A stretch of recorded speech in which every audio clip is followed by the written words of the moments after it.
जी ठाकरे यांचा व्यासपीठावर सर्व सन्माननीय नेते, उपनेते, आमदार, खासदार आणि या शिवतीर्थावर भर पावसामध्ये जराही न डगमगणारे तमाम शिवसैनिक, या सर्वांना मी आदेश बांदेकर शिवसेना सचिव मनापासून नमस्कार करतो।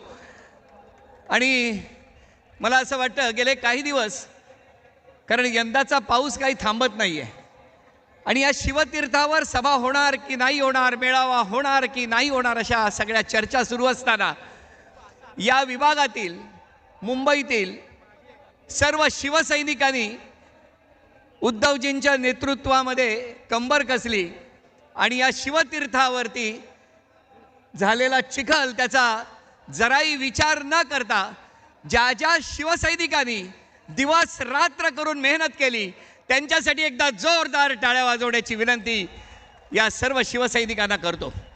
आता या आजच्या मेळाव्याला सुरुवात करत असताना बोला भारत माता की, भारत माता की जय भवानी।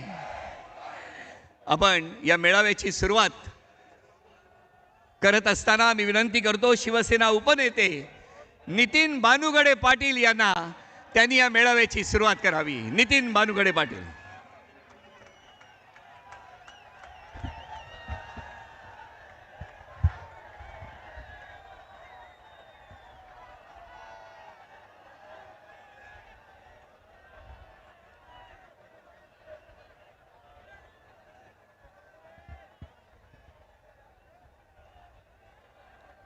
मराठी माणसाचा जन्मच मुळात विजांच्या कडकडाटात आणि तोफांच्या गडगडाटात झालाय। आगीशी खेळणारी माणसं आम्ही, पाण्याला भिवून पळणार नाही हे सिद्ध करणाऱ्या कडवट निष्ठावंतांचा हा दसरा मेळावा आहे। अखंड हिंदुस्थानचं कुलदैवत छत्रपती शिवाजी महाराज, वंदनीय हिंदुहृदय सम्राट शिवसेना प्रमुख बाळासाहेब ठाकरे, सगळं सुरळीत चालू असताना राज्यकारभार करणं वेगळं आणि संकटांची एकामागोमाग एक मालिका कोसळत असताना धीरदात्तपणे त्याला सामोरं जात महाराष्ट्राला सुखरूप त्यातून बाहेर काढणं वेगळं। कोरोना काळामध्ये ज्यांनी महाराष्ट्र सुरक्षित ठेवला ते महाराष्ट्राचे माजी मुख्यमंत्री तथा शिवसेना पक्षप्रमुख आदरणीय उद्धव साहेब ठाकरे, युवा सेना प्रमुख आदित्यजी ठाकरे आणि आपण कडव्या निष्ठेचे सर्व शिवसैनिक।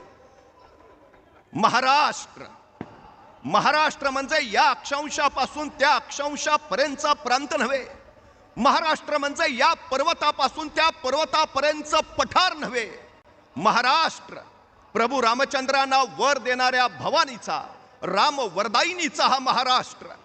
आपल्या भक्तांसाठी 28 विटेवर उभा राहणाऱ्या पांडुरंगाचा हा महाराष्ट्र आहे। येणाऱ्या आक्रमकांना सह्याद्रीत कोंडून त्यांना तिथंच मारणाऱ्या धारकऱ्यांचा हा महाराष्ट्र आहे। 5 पातशया पालत्या घालून त्यांच्या तख्तावर भगवा रोवणाऱ्या छत्रपती शिवाजी महाराजांचा हा महाराष्ट्र आहे। दिल्लीपतीच्या डोळ्यात डोळे घालून हिंदुस्थानच्या मुक्ततेची मुहूर्तमेढ रोवणाऱ्या आणि मरणालाही मरणाचं कौतुक वाटावं असं बलिदान देणाऱ्या छत्रपती संभाजी महाराजांचा हा महाराष्ट्र आहे। 6 पिढ्या मोगली सल्तनतीला पाण्यात दिसणाऱ्या संताजी धनाजींचा हा महाराष्ट्र आहे। हा संतांचा, समाज सुधारकांचा आणि प्रबोधनकारांचा महाराष्ट्र आहे।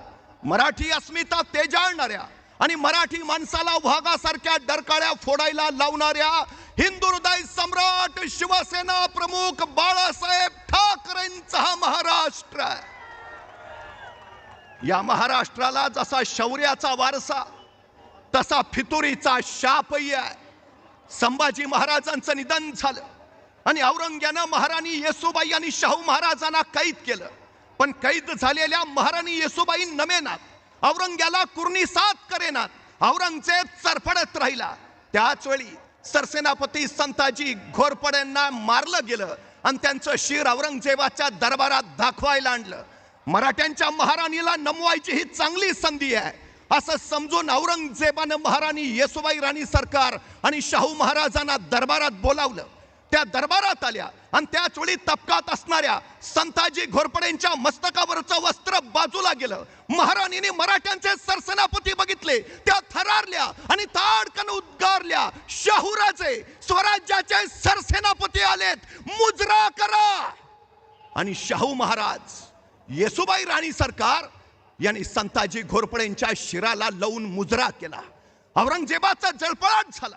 मी दिल्लीपती हे माझ्या पुढे नमायला तयार नाहीत आणि या शिर तुटल्या सरसेनापतींपुढं. आणि त्याच वेळी महाराणी कडाडल्या, हा महाराष्ट्र आहे, गद्दारांना लाथाडतो आणि निष्ठावंतांना मुजरे करतो. दिल्लीपतीला मुजरे घालणाऱ्या हुजऱ्यांचा हा महाराष्ट्र नाही. जमिनी कसून झाल्यावर रुमन बाजूला टाकून स्वराज्यासाठी झुंजणाऱ्या शेतकऱ्यांचा हा महाराष्ट्र आहे. पण आज महाराष्ट्रातल्या शेतकऱ्यांची अवस्था काय? नापिकी, कर्जबाजारीपणा, अतिवृष्टीनं तो पुरता कोलमडून गेलाय. जमिनी नव्हे, शेतकऱ्याचं आयुष्य खरवडून गेलंय. त्याच्या डोळ्यातनं अश्रूचा महापूर येतोय. एका दाण्याचे 1000 दाणे करणारा माझा बळीराजा, जगाचा पोशिंदा, त्याला या संकटात सरकारनं आधार द्यावा. तर उरफाट्या काळजाचं सरकार शेतकऱ्याच्या जखमेवर मीठ चोळतंय. सोलापूर जिल्ह्यातल्या बार्शी तालुक्यातल्या एका गावात 28 महिन्यात 28 शेतकऱ्यांनी आत्महत्या केल्या. छत्रपती संभाजीनगर मधल्या पती पत्नीनं कर्जाच्या ओझ्यामुळे आत्महत्या केली. काल नांदेडच्या कोंढा गावातल्या निवृत्ती कदमांनी आत्महत्या केली आणि त्याचा धक्का सहन न झाल्यामुळे त्याच्या पित्यानं प्राण सोडले. आणखी किती बळी गेल्यावर तुमच्या कर्जमाफीची वेळ येणार आहे? किती बळी घेणार आणखी? उद्धवजी ठाकरे मुख्यमंत्री झाले आणि त्यांनी पहिला निर्णय घेतला, शेतकऱ्यांचं राज्य निर्माण करणाऱ्या शिवछत्रपतींची राजधानी रायगडाचं संवर्धन करण्यासाठी निधी देऊन. आणि दुसरा निर्णय घेतला, सरसकट शेतकऱ्यांचा 7/12 कोरा करून. तुम्ही शिवसेनेला सल्ले देता, शेतकऱ्यांची कर्जमाफी करा आणि मग शिवसेनेला बोला. शिवसेना कालही शेतकऱ्यांच्या पाठीशी होती, आजही शेतकऱ्यांच्या पाठीशीच आहे. एक शेतकरी उद्विग्न झाला, संतापला, मोठमोठ्यानं ओरडत राहिला, हे सरकार शेतकरी विरोधी आहे, हे सरकार बिनकामाचं आहे. पोलिसांनी त्याला उचलला आणि सरळ चौकीत नेला. चौकीत गेल्यावर शेतकऱ्यांना विचारलं, मला इथं का आणलंय? पोलीस म्हणाले, तू सरकारच्या विरोधात बोलतोयस म्हणून तुला इथं आणलंय. तसा शेतकरी म्हटला, अहो मी आपल्या सरकारच्या नाही, पाकिस्तान सरकारच्या विरोधात बोलत होतो. पोलीस म्हणले, तू काय आम्हाला वेडा समजतो का? आम्हाला माहित नाही का कुठलं सरकार शेतकरी विरोधी आहे? आम्हाला माहित नाही का कुठलं सरकार बिनकामाचं आहे? साऱ्यांना सारं माहिती आहे. आज शेतकऱ्यांना हमी भाव नाही आणि हे सरकार सांगतंय आम्ही सत्तेत येणार. शेतकऱ्यांच्या आत्महत्या होत आहेत, सत्ताधारी सांगतायत आम्ही सत्तेत येणार. महागाई वाढली आहे, हे सत्ताधारी सांगतायत आम्ही सत्तेवर येणार. कशाच्या जोरावर? परवा माझा एक मित्र गमतीनं म्हणाला, निवडणुका आल्या की काँग्रेस सांगते पंजाचं बटन दाबा, राष्ट्रवादी सांगते तुतारीचं बटन दाबा, आपण सांगतो मशालीचं बटन दाबा आणि भाजपवाले काय सांगतात? कुठलंही बटन दाबा. लोकशाहीमध्ये निकोपाने निर्दोष निवडणुका होणं हे अत्यंत महत्वाचं. पण निवडणूक यंत्रणेवर, प्रक्रियेवर जर शंका असेल तर त्या शंका दूर करणं आणि लोकशाही सुदृढ करणं हे आपलं पहिलं कर्तव्य आहे. लोकमान्य टिळक इंग्लंडला गेले आणि इंग्लंडला गेल्यावर तिथल्या पत्रकारांनी त्यांना प्रश्न विचारला, स्वतंत्र भारताच्या मंत्रिमंडळामध्ये तुम्हाला कुठलं खातं घ्यायला आवडेल? आणि लोकमान्य टिळक म्हटले, मला विरोधी पक्षनेता व्हायला आवडेल. विरोधी पक्षनेते पद हे लोकशाहीचं बलस्थान. पण आज महाराष्ट्राच्या दोन्ही सभागृहामध्ये विरोधी पक्ष नाही, ही लोकशाहीची थट्टा नव्हे का? निरंकुश सत्ता उपभोगणं ही लोकशाही नव्हे, हे आपण लक्षात घेतलं पाहिजे. आज एकूण परिस्थिती नेमकी काय चालली आहे? 106 हुतात्म्यांनी बलिदान देऊन संयुक्त महाराष्ट्र मिळवला. पण आजचा महाराष्ट्र संयुक्त राहिलाय? तो भावनिक दृष्ट्या, सामाजिक दृष्ट्या संयुक्त आहे? जाती जातीत दरी पडायला लागले, समाजात तेढ वाढायला लागली. काय परिस्थिती आहे महाराष्ट्राची आज. याच शिवतीर्थावरनं हिंदू हृदय सम्राट शिवसेना प्रमुख बाळासाहेब ठाकरे कडाडले होते. सगळे भेद गाडा आणि मराठी म्हणून एक व्हा, नाहीतर हे मराठीच्या जागी सक्तीनं हिंदीला आणून बसवतील, मराठी अस्मितेवरच घाला घालतील. आज नेमकं काय चाललंय. अर्ध्या देशाची लोक महाराष्ट्रात रोजीरोटीसाठी येतात. महाराष्ट्राला हिंदी नव्हे, इथं येणाऱ्यांना मराठी शिकायची गरज आहे. महाराष्ट्रात मराठीच चालेल हे आम्ही सातत्यानं सांगतो. ही आमची अस्मिता आहे, हा आमचा स्वाभिमान आहे. आम्ही त्या दिशेनं चाललो आहोत. खरं तर मुंबईचे सगळे उद्योगधंदे यांनी पळवले, मुंबईची कार्यालय गुजरातला नेली, मुंबई खिळखिळी करायचा यांचा डाव चालू आहे. ही कुबेर नगरी त्यांच्या ताब्यात नाही याची त्यांना सल आहे. हे आंतरराष्ट्रीय व्यापारी केंद्र त्यांच्या ताब्यात नाही याची त्यांना खंत आहे. ही आर्थिक राजधानी त्यांना त्यांच्या ताब्यात हवी आहे. पण अडथळा आहे तो शिवसेना, उद्धव बाळासाहेब ठाकरे या पक्षाचा. म्हणून शिवसेनेला संपवण्याचा घाट घातलाय. पण शिवसेना संपत नाही, शिवसेना संपवते हे त्यांनी ध्यानी घ्यावं.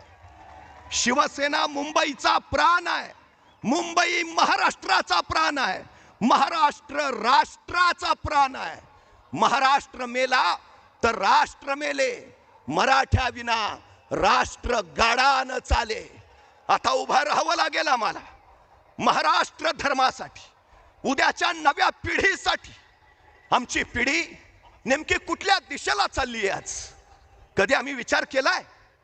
आज दुकानातून ड्रग्ज आणि गांजा मिळतो. इथं तरुण नको त्या व्यसनाच्या विळख्यात अडकलेत. इथं गांजा गुटख्याची दुकानं बंद पडली जावीत, तिथं जिल्हा परिषदेच्या शाळा बंद पडल्या जात आहेत. 15,000 जिल्हा परिषदेच्या शाळा बंद पडल्या आणि 18,000 दारूची नवी दुकानं सुरू केली. देशाचा GDP वाढावा तो शेतीमाल आणि दूध विकून, दारू विकून नव्हे.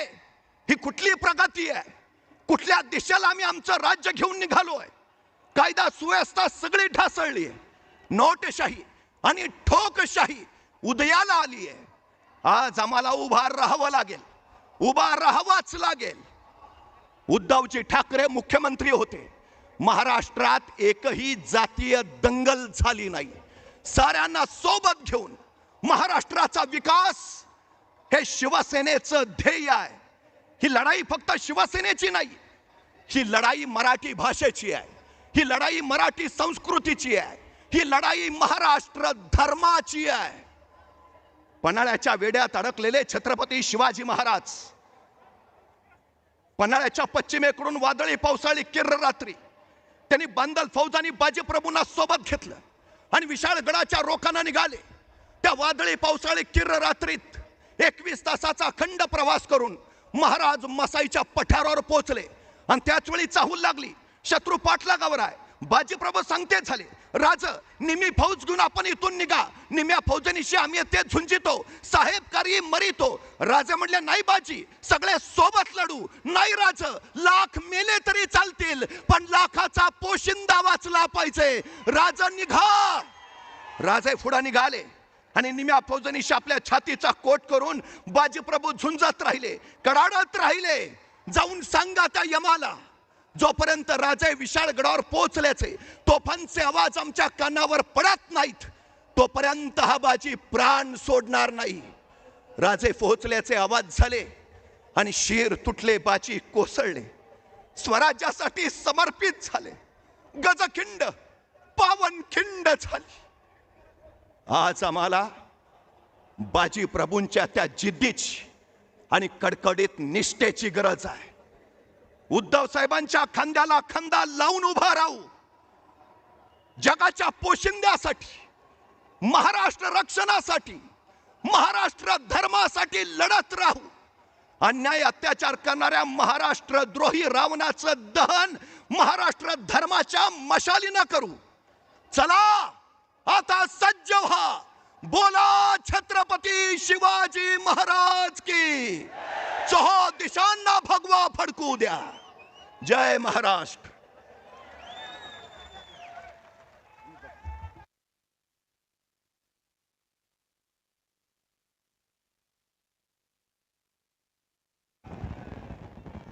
धन्यवाद नितीनजी. पुन्हा एकदा मी विनंती करतो, आता डाव्या बाजूनी हळूहळू सगळे पुढे सरकत आहेत, कारण सर्व प्रवेशद्वारांवरती प्रचंड गर्दी झालेली आहे. पाऊस येत आहे, पाऊस जात आहे, पण शिवसैनिक आणि त्यांचा ओघ हा शिवतीर्थाच्या दिशेने मात्र सुरूच आहे. यानंतर मी विनंती करतो शिवसेना नेते अंबादासजी दानवे यांना, त्यांनी या मेळाव्याला संबोधित करावं.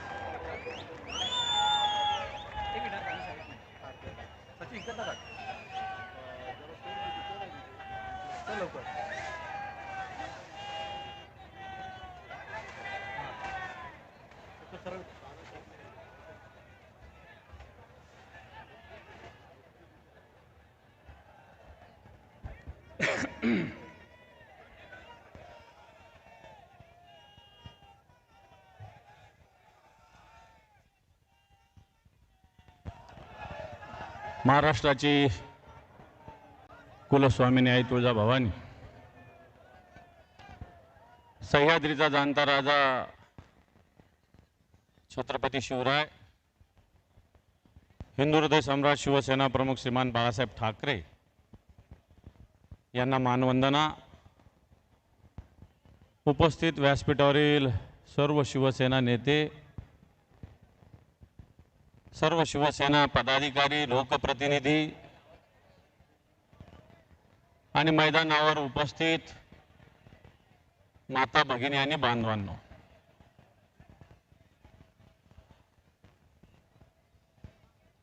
पाऊस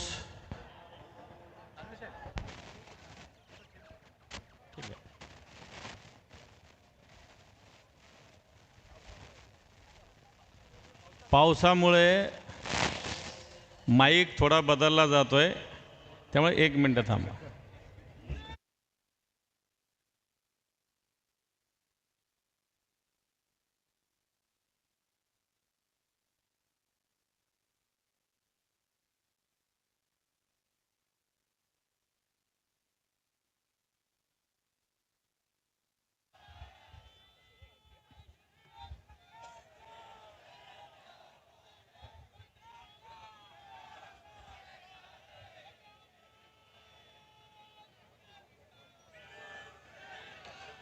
छत्रपती शिवाजी महाराज की.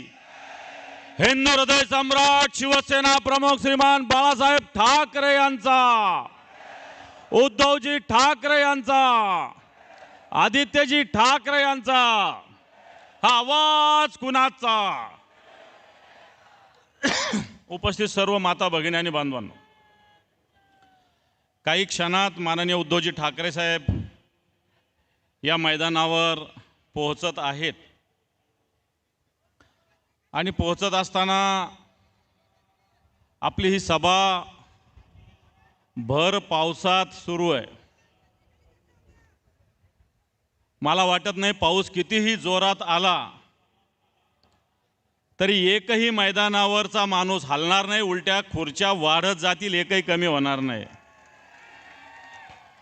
कारण ही शिवसेनेची सभा आहे, भाडखाऊ लोकांची किंवा गद्दारांची सभा नाही. आणि म्हणून आज आपण प्रतिवर्षाप्रमाणे दसरा मेळाव्यासाठी या ठिकाणी एकत्र जमलेलो आहोत. एकत्र जमलेलं असताना या महाराष्ट्रामध्ये आत्ताच्या घडीला जर परिस्थिती बघितली तर या महाराष्ट्रातल्या 33 जिल्ह्यामध्ये हाहाकार उडालेला आहे. सर्वसामान्य शेतकरी, सर्वसामान्य माणूस अतिशय दुःखामध्ये आहे, कष्टामध्ये आहे, वेदनेमध्ये. आणि असं असताना या महाराष्ट्रातलं सरकार झोपलेलं आहे की जागं आहे?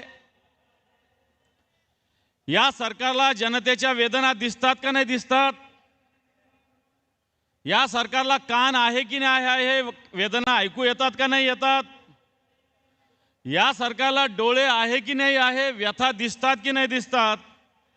आणि या सगळ्यावर बोलायला यांच्याकडे तोंड आहे की नाही आहे, अशा प्रकारची स्थिती आत्ताच्या सरकारची आहे.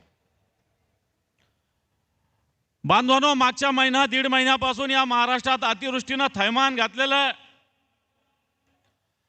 जवळपास 60 लाख हेक्टर जमीन पाण्याखाली आहे. लाखो शेतकऱ्यांचं नुकसान मोठ्या प्रमाणावर होतंय. ठिकठिकाणी आंदोलनं उभी राहत आहेत. ठिकठिकाणी वेगवेगळे राजकीय पक्ष वेगवेगळ्या भूमिका मांडतायत. आणि या सगळ्या भूमिका मांडत असताना सरकार नुसत्या घोषणेमध्ये बसलेलं आहे. घोषणेशिवाय हे सरकार काही करत नाही, अशा प्रकारची स्थिती आहे. आता नितीन बानगुळे पाटलांनी शेतकऱ्यांच्या आत्महत्येचा काही शेतकऱ्यांची नावं घेतली. आज या देशामध्ये जेवढ्या आत्महत्या झालेल्या आहे, या महाराष्ट्राच्या सरकारला लाज वाटली पाहिजे. सगळ्यात जास्त जवळपास 39% आत्महत्या फक्त महाराष्ट्रात झालेल्या आहे. हे सरकार करंट सरकार जसं आलं 1 जुलै 2023 पासून तर आत्तापर्यंत जून 25 पर्यंत या महाराष्ट्रामध्ये जवळपास 8,500 शेतकऱ्यांनी आत्महत्या केलेली आहे. आणि मागच्या 7 महिन्यामध्ये 8 महिन्यामध्ये या महाराष्ट्रामध्ये 1 जानेवारीपासून तर ऑगस्ट 2085 पर्यंत जवळपास 1200 शेतकऱ्यांनी आत्महत्या केलेल्या आहे. बांधवांनो, ही काही अभिमानाची बाब नाहीये. या महाराष्ट्रात एवढ्या आत्महत्या होतात आणि सरकार उघड्या डोळ्यानं या सगळ्या आत्महत्या बघत आहे. परवाच्या दिवशी संभाजीनगरात एक मोर्चा झाला. शेतकऱ्यांचा संताप, शेतकऱ्याचा राग एवढा होता की विभागीय आयुक्तालयामध्ये शेतकरी घुसले. मला असं वाटतं या सरकारने शेतकऱ्याला न्याय नाही दिला तर या महाराष्ट्रातील शेतकरी सुद्धा या मंत्रालयात घुसून या सरकारला जाब विचारल्याशिवाय राहणार नाही आहे. कारण या शेतकऱ्यांना मदतीची आवश्यकता आहे. ही मदत म्हणजे काही भीक नाहीये. आज पंजाब सारखं राज्य वेगवेगळ्या पद्धतीनं मदत जाहीर करतं. आपल्या या सरकारने एनडीआरएफच्या निकषानुसार मदत जाहीर केली. परंतु जर ही मदत जाहीर केली असेल तर या मदतीनुसार या महाराष्ट्राच्या शेतकऱ्याचं भलं होऊ शकत नाही. एनडीआरएफचे निकष अतिशय तोकडे आहेत. एसडीआरएफचे निकष अतिशय तोकडे आहेत. आज ठिकठिकाणी शेकडो नव्हे हजारो गुरं वाहून गेले, कोणाच्या गायी गेल्या, कोणाच्या म्हशी गेले, कोणाचे बैल गेले. एनडीआरएफच्या निकषानुसार फक्त 3 जनावराला मदत मिळू शकते. आज मागच्या महिन्यामध्ये मागच्या आठवड्यात आम्ही मुखेडला गेलो होतो नांदेडमध्ये. एका शेतकऱ्याच्या 55 म्हशी वाहून गेल्या. परवाच्या दिवशी उद्धवजी ठाकरे साहेबांनी मराठवाड्याचा दौरा केला. या भूम मधील एका दातखिळे नावाच्या भूम तालुक्यातील एका पिंपळगावच्या एका शेतकऱ्याच्या 27 गायी वाहून गेल्या. सांगण्याचा मुद्दा हा की आज म्हैस असेल, गाय असेल, लाखाला, 1.25 लाखाला, 1.5 लाखाला, 2 लाखाला ही येते. आणि एनडीआरएफच्या निकषानुसार फक्त 35,000 37,000 रुपये या शेतकऱ्याला मिळू शकतात, तेही फक्त 3 शेतकऱ्याला. आणि म्हणून बांधवांनो, अशा पद्धतीनं हे एनडीआरएफचे एसडीआरएफचे निकष अतिशय तोकडे आहेत. आज सरकारने काल परवा काही मदत जाहीर केली 2200 कोटी, परंतु ही मदत जाहीर झालेली नाही. माझ्याकडे याचे सगळे सर्क्युलर आहे. सरकारने जाहीर केलेले अध्यादेश आहे. या अध्यादेशामध्ये या सरकारने जाहीर केलेली रक्कम ही काही 2200 कोटी नाही. ही मदत फक्त ऑगस्ट पर्यंतच्या अतिवृष्टीची त्यांनी जाहीर केलेली आहे. आणि ही मदत फक्त 1339 कोटीची आहे. आज 60 लाख हेक्टरचं नुकसान झालेलं असताना ही मदत फक्त 15 लाख हेक्टरच्या जमिनीची मदत आहे. आणि हे सरकार मदत जाहीर करत असताना या सरकारवर विश्वास ठेवता येणार नाही. कारण मागच्या काळात जे हे सरकार आल्यापासून वेगवेगळ्या पद्धतीनं घटना घडल्या, कुठं अतिवृष्टी घडली, कुठं गारपीट घडली, कुठं वेगवेगळ्या नैसर्गिक घटना घडल्या, परंतु अजून मार्च 2023 पासून तर आजपर्यंत जवळपास 13,500 कोटी रुपये सरकारचे देणं बाकी आहे. सरकारने शेतकऱ्याला देणं बाकी 13,500 कोटी रुपये. आज बँका सरकार या शेतकऱ्याला कर्ज देत नाही. छोट्या छोट्या पतसंस्था ग्रामीण भागामध्ये सर्वसामान्य महिला असेल, शेतकऱ्याला 25% व्याज आकारून कर्ज घेतंय. 8-10 दिवसापूर्वी तर अमित शहा आले होते, त्यांनी मोठ्या फुशारक्या मारल्या. या देशामध्ये बँका ज्या टॉप बँका आहेत त्याच्यात भारत पुढे येणार आहे जगामध्ये. परंतु आज सर्वसामान्य माणसाला ग्रामीण भागात बँक नाही, सावकाराकडे जावं लागतात. छोट्या छोट्या स्मॉल फायनान्स कंपन्याकडे जावं लागतं. या फायनान्स कंपन्या 20-20, 25-25 टक्क्यांनी कर्ज देतात. आणि म्हणून बांधवांनो, हे सरकार आताच्या घडीला जे मदत जाहीर करतं ही अतिशय तोकडी आहे. बांधवांनो, या सरकारने आणखी आपल्या टाळूवरचं लोणी खाण्याचा निर्णय काल परवा घेतलेला आहे. ऊस उत्पादक शेतकऱ्याचं जे कारखान्याकडे पेमेंट आहे, या प्रत्येक टनातून 15 रुपये सरकारने मदतीचे घेण्याची घोषणा केलेली आहे. प्रति टन 15 रुपये म्हणजे कर्जमाफी सोडा, आपल्या शेतकऱ्याच्या पैशावर डल्ला मारण्याचं काम हे आताचं सरकार करतंय. मागच्या वर्षी 854 लाख मेट्रिक टन ऊसाचं उत्पादन झालं होतं. 854 लाख मेट्रिक टन. या वर्षी सुद्धा 950 लाख मेट्रिक टन ऊसाचं उत्पादन होण्याची शक्यता आहे. आणि या प्रत्येक टनामागे 15 रुपये सरकारने काल परवा घोषणा केलेली आहे. प्रत्येक शेतकऱ्याकडून 15 रुपये पर टन घेणारे तुम्ही हिशोब करा.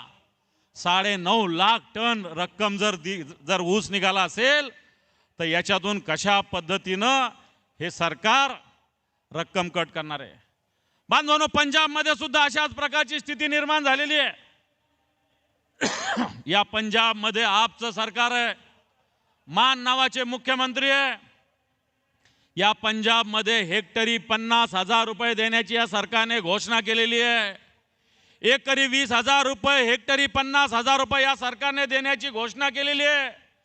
गाळ काढायला 7,200 रुपये देण्याची घोषणा केलेली आहे. आणि जी कर्जाची जी मुदत वाढ ही 6 महिन्यानं केलेली आहे. येणाऱ्या 6 महिने कोणत्याही प्रकारे कर्जावर व्याज लागणार नाही, कर्ज फेडण्याची आवश्यकता नाही.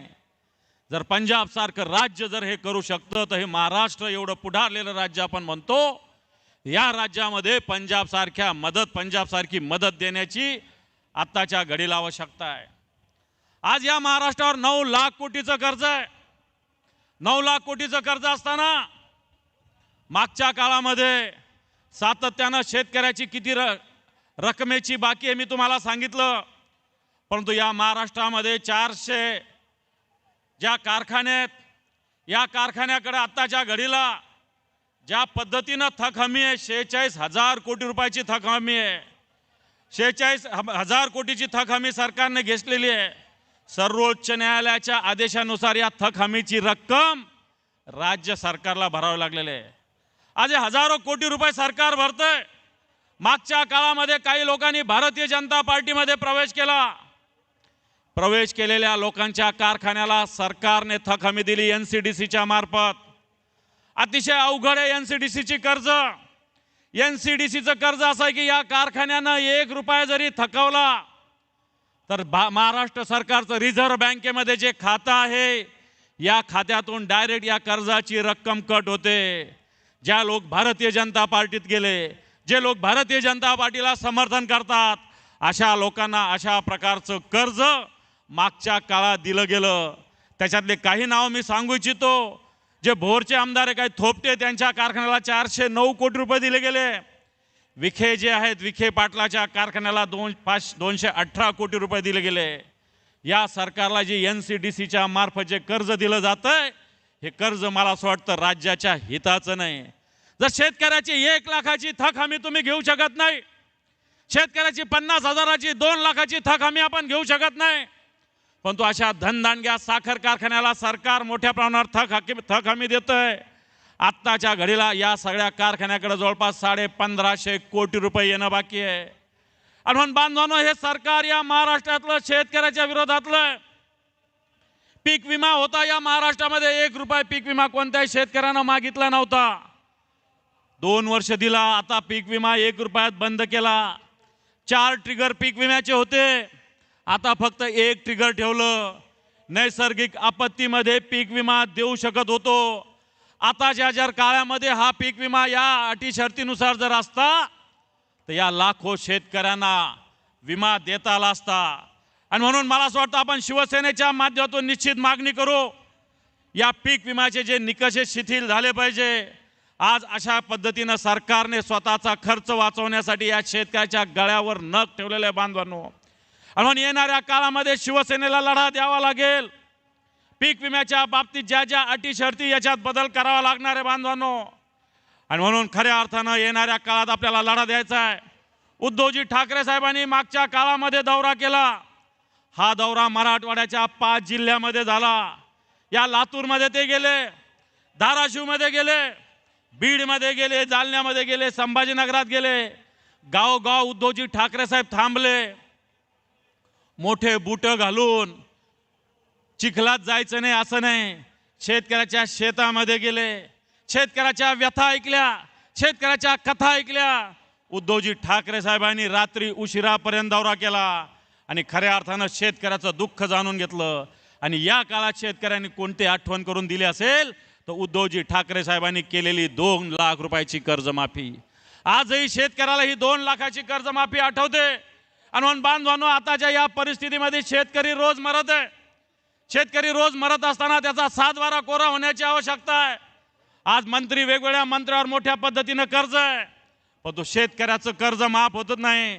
आज अजितदादा पवार एका ठिकाणी म्हटले, लाडक्या बहिणीसाठी आम्ही 45,000 कोटी रुपये दिले.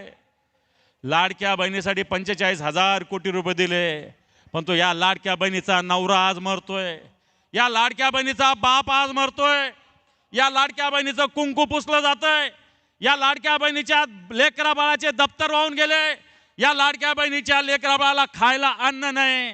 आणि हे 45,000 कोटी रुपये 1,500 रुपये दिल्याच्या गप्पा मारणारं सरकार या महाराष्ट्रात आहे बांधवांनो. म्हणून ही लाडकी बहीण आज व्यथित आहे. या लाडक्या बहिणीला 1,500 रुपये नाही तर या लाडक्या बहिणीला कर्जमाफीची आवश्यकता आहे. आज या लाडक्या बहिणी विधवा होतात. एकीकडे देवा भाऊ म्हणून जवळपास 100 कोटी रुपयाच्या जाहिराती द्यायच्या. कोणती साइन पोस्ट कंपनी 100 कोटीच्या जाहिराती दिल्या. राऊत साहेब, तुमच्यावर फक्त 15 लाख रुपयाचा आरोप टाकून तुम्हाला जेलमध्ये टाकलं. 100 कोटी रुपयाच्या जाहिराती दिल्या. कोणी दिल्या? बेनामी मालमत्ता, बेनामी नावानं दिली गेली 100 कोटीचं जाहिराती. बांध्यापासून चांद्यापर्यंत सगळ्या ठिकाणी देवा भाऊ जाहिराती लागल्या. देवा भाऊच्या या बहिणी आज विधवा होतात, परंतु या भावाला याची चिंता नाही बांधवांनो. म्हणून अशा पद्धतीनं सगळी स्थिती आहे. आज या सगळ्या स्थितीमध्ये देवा भाऊ सारखे मुख्यमंत्री प्रचंड प्रमाणात जाहिराती देतात. एक मंत्री या राज्यामध्ये छोट्याच्या नातवाला घेण्यासाठी 80-80 लाख रुपयाची कार घेतात. देवा भाऊ 100 कोटीच्या जाहिराती देतात आणि देवा भाऊ नंतर सांगतात की ओला दुष्काळ ही संकल्पनाच नाही. देवा भाऊचं हे पत्र आहे. काल उद्धवजी ठाकरे साहेबांनी सुद्धा दाखवलं. हे पत्र आहे देवा भाऊचं. हे पत्र आहे 16 ऑक्टोबर 2020 उद्धवजी ठाकरे साहेब मुख्यमंत्री असताना लिहिलेलं. आणि त्यांनी लिहिलेलं आहे, परतीच्या पावसाने जो पाऊस आला याच्या तातडीनं मदत करा, अशा पद्धतीचं पत्र लिहिलेलं आहे. बरंच लिहिलेलं आहे, मी वाचत नाही. परंतु जिल्ह्यात पूर्वीच्याच पंचनाम्यावर नुकसान भरपाई अजून मिळाली नाही. यांचे तर अजून पंचनामेच झालेले नाही. बांधावर त्याचप्रमाणे सगळ्यात शेवटी असं म्हणतात, नुकसानीची व्यापकता आणि सार्वत्रिक झालेले नुकसान पाहता तातडीने ओला दुष्काळ जाहीर करून दुष्काळाच्या निकषाप्रमाणे ही मदत दिली गेली पाहिजे. आपण तातडीनं लक्ष घालावे, अशा प्रकारचं पत्र लिहिले. आता तुम्ही काय करताय? आता तुम्ही काय करता? हे तुमचं पत्र आहे. 5 वर्ष मुख्यमंत्री होते तुम्ही. 14 ते 19, 20 ला लिहिलेलं पत्र आहे. तुम्हाला माहिती नाही दुष्काळ ही संकल्पना, ओला दुष्काळ ही संकल्पना काय? आणि म्हणून हे सरकार खोटं बोलतंय. आणि सरकार खोटं बोलत असताना आज हा शेतकरी खऱ्या अर्थानं याला मदतीची आवश्यकता आहे. आज ही मदत जर बघायला गेलं तर मला असं वाटतं सरकारची द्यायची तयारी नाही. आणि म्हणून येणाऱ्या काळामध्ये भले दिवाळीचा सण असेल, शिवसेनेला लढा उभा राहावा लागेल. हा लढा शेतकऱ्यासाठी असेल, हा लढा असेल शेतकऱ्याच्या कर्जमाफीसाठी, हा लढा असेल पीक विम्याच्या वेगवेगळ्या अटी शर्तीसाठी, हा लढा असेल हेक्टरी 50,000 रुपये मदत मिळाली पाहिजे याच्यासाठी. हा लढा शिवसेनेला करावा लागेल. आणि मी 100% सांगतो, हा दसरा झाल्यानंतर शिवसेना या महाराष्ट्रात हा लढा उभा केल्याशिवाय राहणार नाही. आज आम्ही मागणी करतोय. ही मागणी करत असताना जिल्ह्यावर जाऊ, तालुक्याच्या तहसीलवर जाऊ, वेळ प्रसंगी मंत्रालयात घुसू, परंतु या सरकारला शेतकऱ्याला न्याय द्यायला आम्ही भाग पाडू. म्हणून बांधवांनो, या मेळाव्याच्या माध्यमातून शिवसेनेचा हा मेळावा विचाराचा मेळावा आहे. 80% समाजकारणाचा मेळावा आहे. शेतकरी या समाजाचा, या महाराष्ट्राचा मुख्य घटक आहे.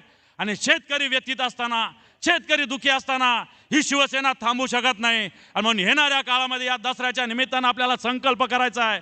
उद्धवजींच्या नेतृत्वाखाली येणाऱ्या काळात एक व्यापक लढा करू आणि या शेतकऱ्याला न्याय देण्याचा संकल्प आपल्याला करावा लागेल.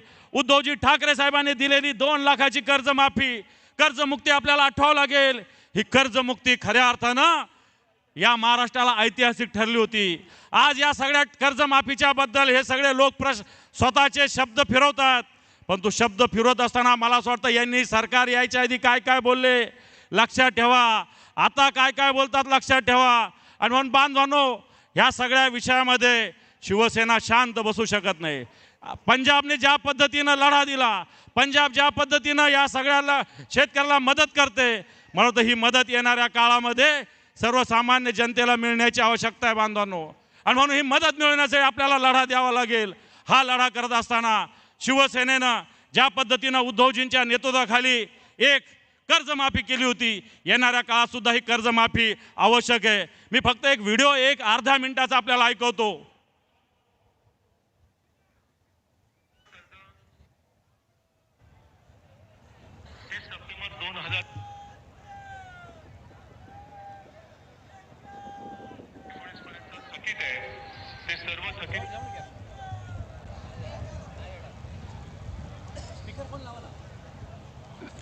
पाणी गेलेलं आहे मोबाईलमध्ये.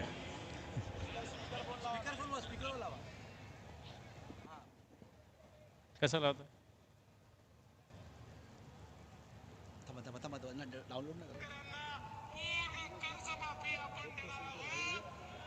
शेतकऱ्यांचा 7-12 करूया कोरा कोरा कोरा कोरा 7-12 शेतकऱ्यांचा करण्याचा निर्णय आपल्या सरकारने घेतलेला आहे. 30 तारखेच्या आत आपापले पैसे भरा पीक कर्जाचे. त्याच्यामध्ये जे काही सांगितलेलं होतं ते प्रत्यक्षात कृतीमध्ये येत नाही. अजित दादांनी जी भूमिका मांडली आहे ती सरकारची आहे. एकीकडे देवेंद्र फडणवीस म्हणतात 7-12 कोरा कोरा कोरा, अजितदादा म्हणतात 30 तारखेपर्यंत पैसे भरा. असं हे लबाड सरकार आहे. मला वाटतं या लबाड सरकारच्या विरोधात येणार काळात आपण संकल्प करू. आज विजयादशमी आहे. या विजयादशमीच्या दिवशी आई भवानीनं, जगदंबेनं महिषासुराचं मर्दन केलेलं आहे. आजचं हे राज्यातलं सरकार महिषासुराचा अवतार आहे. मला वाटतं हा महिषासुराच्या अवताराला शिवसेना रूपी आई भवानीची तलवार निश्चित नेस्तनाबूत करण्यासाठी आपण संकल्प करावा. अशा प्रकारची विनंती आवाहन करतो. थांबतो. धन्यवाद. जय हिंद, जय महाराष्ट्र.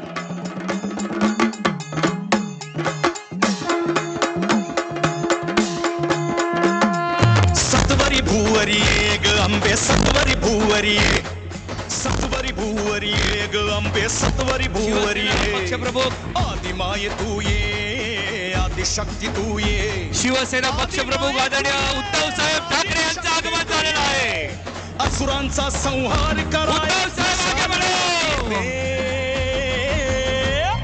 सत्वरी भूवरी ग अंबे, सत्वरी भूवरी. मी विनंती करतो उद्धव साहेबांना की त्यांनी छत्रपती शिवाजी महाराजांच्या पुतळ्यास पुष्पहार अर्पण करावा. प्रतिपालक क्षत्रिय कुलावतौ सिंहासनाधीश्वर महाराजाधिराज शिवछत्रपती शिवाजी महाराज की जय. सुभाष देसाई साहेबांना विनंती आहे हर हर हर भारत मातेच्या प्रतिमेस पुष्पहार अर्पण करावा. सुभाषजी देसाई यांना विनंती आहे भारत मातेच्या प्रतिमेस पुष्पहार अर्पण करावा. भारत माता की. यानंतर माननीय शिवसेना नेते दिवाकर रावते यांना विनंती करतो कैलासवासी प्रबोधनकार ठाकरे यांच्या प्रतिमेस पुष्पहार अर्पण करावा.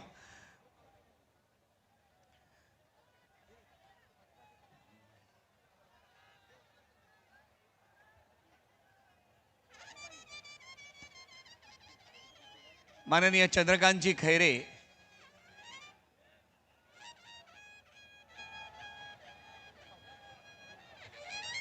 अखंड हिंदुस्थानचे कैवारी प्रबोधनकार सुपुत्र देव देश धर्म मराठी मनाचे मानबिंदू हिंदू अस्मितेचे शिरोमणी हिंदुस्थान हिंदू हिंदुस्थानचे एकमेव हिंदू हृदय सम्राट हिंदू धर्म रक्षक सरसेनापती मान्यता मान्य शिवसेना प्रमुख श्रीमान बाळासाहेब ठाकरे यांचा. नेहमीच्या परंपरेप्रमाणे शस्त्राचं पूजनही आदरणीय उद्धवसाहेब ठाकरे यांनी केलेलं आहे. शस्त्रपूजन झालेलं आहे. या मेळाव्यास रश्मी वहिनी आणि तेजस्वी ठाकरे हे सुद्धा आता उपस्थित आहेत. शिवसेना नेते आदित्यजी ठाकरे यांचं आता मंचावरती आगमन झालेलं आहे. सर्वांना विनंती आहे या प्रवेशद्वारावर जी आपण गर्दी केलेली आहे माँसाहेबांच्या पुतळ्याच्या शेजारी प्रवेशद्वारावर आपण प्रचंड गर्दी केलेली असल्यामुळे बरेचसे शिवसैनिक बाहेर आहेत. अगदी सेनाभवनपर्यंत हे शिवसैनिक थांबलेले आहेत. मी विनंती करतो शिवसेना नेते संजयजी राऊत यांना की त्यांनी या मेळाव्यास संबोधित करावे.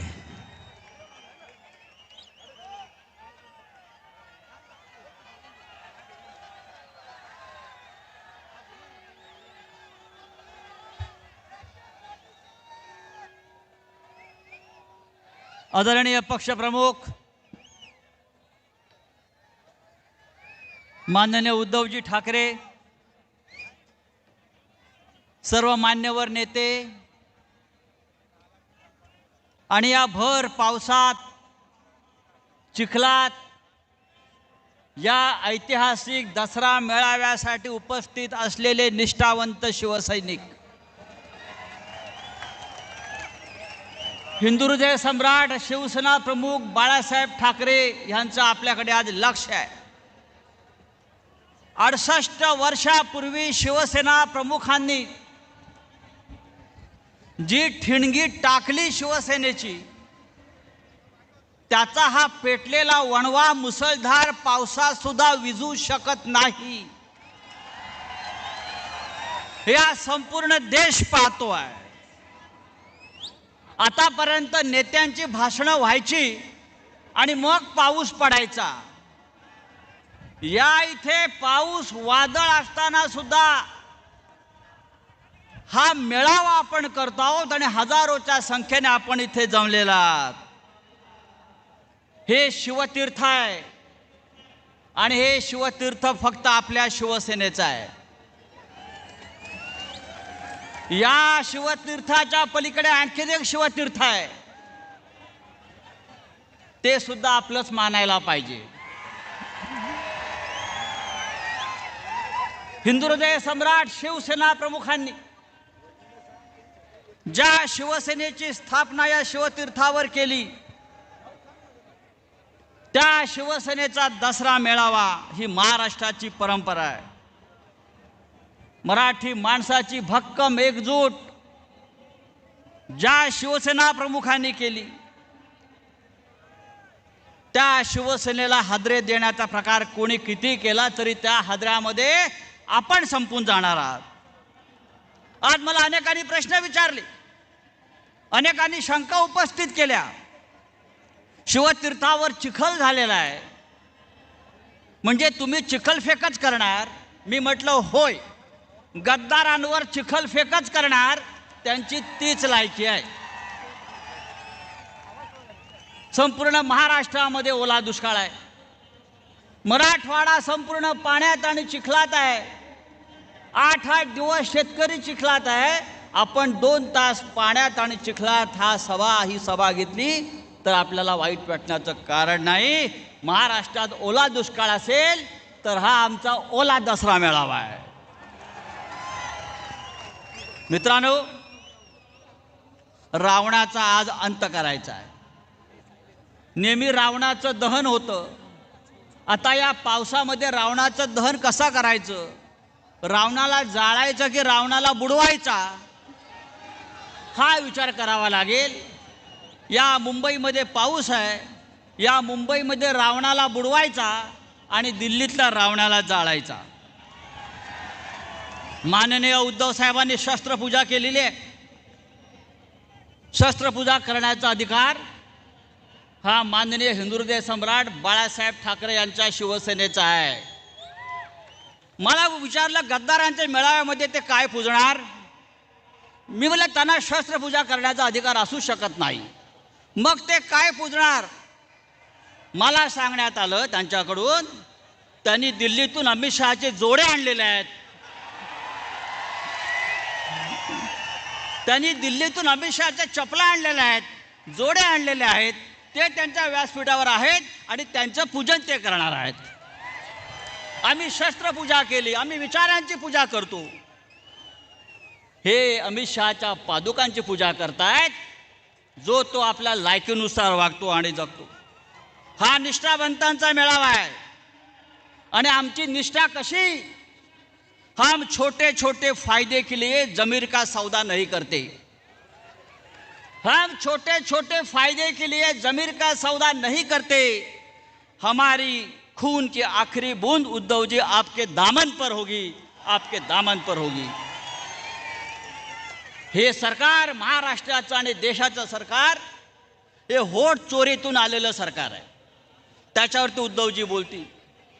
महाराष्ट्रामध्ये होट चोरी, लोकसभेला होट चोरी, शिवसेनेची चोरी, धनुष्यबाणाची चोरी, शरद पवारांच्या घड्याळाची चोरी. मला सांगितलं हे एवढे चोर आहेत, मुंबईतल्या चोर बाजाराचं नाव आता मोदी बाजार करा. बरोबर ना? मुंबईच्या चोर बाजाराचं नाव मोदी बाजार करा. एवढ्या चोऱ्या ह्या लोकांनी केलेल्या आहेत. मिळेल ते चोरतायत. मित्रांनो, आपण भर पावसामध्ये आलेला आहात. मी जास्त वेळ घेणार नाही. ही लढाई मोठी आहे. ही लढाई मुंबईची आहे, महाराष्ट्राची, दिल्लीची आहे. आपल्याला माननीय उद्धव ठाकरे यांच्या पाठीशी ठामपणे उभं राहायचं आहे. मी तूर्त आपलं इतकंच सांगतो आणि पुन्हा आपली रजा घेतो. जय हिंद, जय महाराष्ट्र.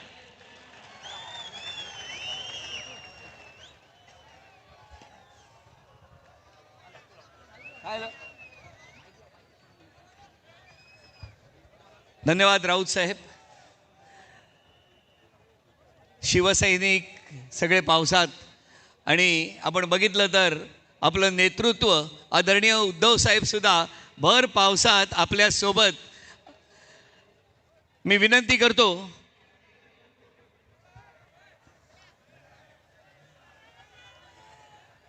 शिवसेना पक्षप्रमुख आदरणीय उद्धव साहेब ठाकरे यांना की त्यांनी या मेळाव्याला मार्गदर्शन करावं. अरे आवाज कुणाचा? उद्धव साहेब आगे बढो. वंदनीय हिंदुहृदय सम्राट शिवसेना प्रमुख बाळासाहेब ठाकरे यांचा.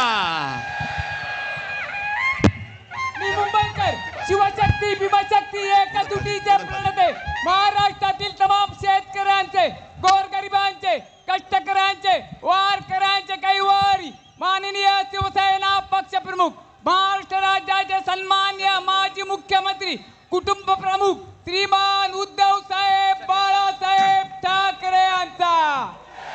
अखंड हिंदुस्थानचे कैवारी, प्रबोधनकार सुपुत्र, देव देश धर्म मराठी मनाचे मानबिंदू, हिंदू अस्मितेचे शिरोमणी, हिंदुस्थान हिंदू, हिंदुस्थानचे एकमेव हिंदुहृदय सम्राट, हिंदू धर्म रक्षक, सरसेनापती, मान्यता मान्य शिवसेना प्रमुख श्रीमान बाळासाहेब ठाकरे.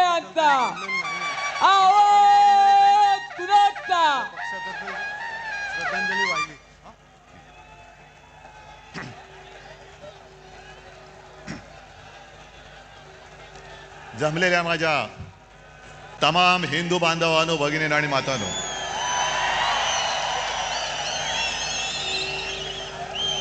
आपल्या परंपरेप्रमाणे सर्वांना दसऱ्याच्या पहिल्या प्रथम मी शुभेच्छा देतो. विजयादशमीच्या शुभेच्छा. आणि किती वेळा मी बोलायचं की अशी जीवाला जीव देणारी माणसं हेच खरं आयुष्यामधलं सोनं असतं. आणि म्हणूनच अनेक पक्षांचं आपल्या शिवसेना फोडण्याकडे लक्ष आहे. आणि त्यांना असं वाटलं की काही जणांनी त्यांनी पळवलंय, जे पळवलं ते पितळ होतं, सोनं माझ्याकडेच आहे.